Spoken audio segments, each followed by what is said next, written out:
O homem na criação. Em Gênesis 1, temos a maravilhosa história da criação, culminando na criação do homem no sexto dia.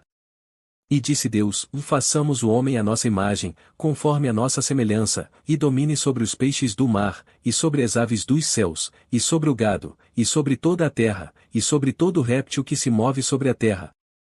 A palavra ou imagem ou aqui tem o pensamento de representatividade, de modo que aquele homem deveria ser o representante de Deus na terra. Semelhança ou tem o sentido de semelhança moral, na medida em que aquele homem estava em relacionamento direto com Deus, e recebeu afeições relativas ao restante da criação que eram condizentes com o fato de ele ser cabeça sobre ela.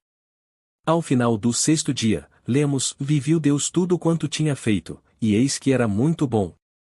Neste contexto, precisamos reconhecer no homem a obra das mãos de Deus, e o fato de que Deus disse o que era muito bom. A elevação do homem acima do restante da criação é muito pronunciada, e ele recebeu qualidades que o capacitavam especialmente para uma posição tão exaltada na criação de Deus. Embora o homem tenha perdido muito da semelhança de Deus pela queda, ele ainda é o representante de Deus na terra. Ainda há dignidade associada ao homem por sua posição na criação, mesmo que ele tenha caído. Parte da dignidade e posição do homem como cabeça da criação inclui as várias habilidades que Deus deu a ele e que não foram concedidas às criaturas inferiores. Um indivíduo, por exemplo, pode ter uma tremenda habilidade em matemática.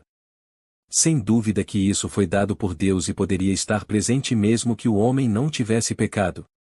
Outro pode ter uma habilidade em música, ou talvez em trabalhar com as mãos, e ambas as habilidades o homem teria sem a queda. É correto e apropriado que essas habilidades sejam reconhecidas, tanto pelo indivíduo que as possui quanto pelos outros.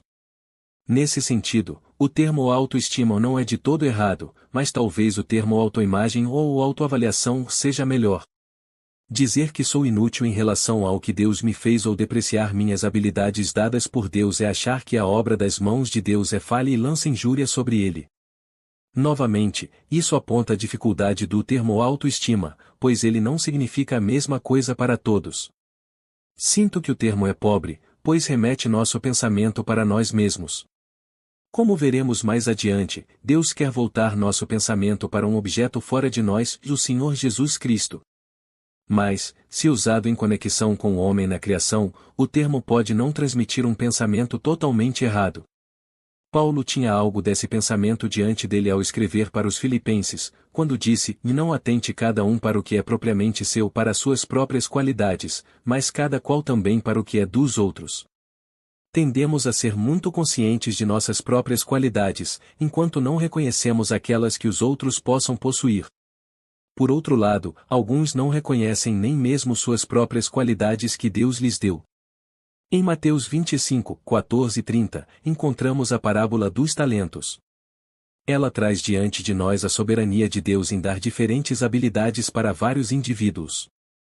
Na parábola das 10 minas em Lucas 19, encontramos o equilíbrio para isso, onde a responsabilidade do homem é trazida diante de nós. Embora os talentos possam incluir dons espirituais, acredito que eles também trazem diante de nós nossas habilidades naturais, dadas por Deus, por cujo uso todo homem será responsabilizado. Apocalipse 4:11, diz: "E Senhor, Tu criaste todas as coisas, e por Tua vontade são e foram criadas." É por isso que fomos criados e recebemos as habilidades que temos. O homem com apenas um talento claramente representa a alma que foi para uma eternidade perdida, ainda assim Deus o teve por responsável por não ter usado para proveito o que lhe foi confiado. Ele não usou sua energia e sua habilidade para agradar a Deus. Em resumo, então, vemos que Deus criou o homem para o seu agrado, e lhe deu dignidade como cabeça da criação. Também, Ele nos deu habilidades específicas, que nada têm a ver com a queda e que temos a responsabilidade de reconhecer e usar para Ele. Nesse sentido, temos que ter a mesma imagem de nós mesmos que Deus tem de nós.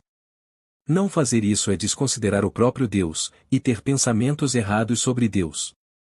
Usar o termo autoestima para descrever isso não é totalmente errado, mas sugiro que há uma melhor linguagem que podemos usar para transmitir esse pensamento. Isso nos leva à nossa próxima consideração.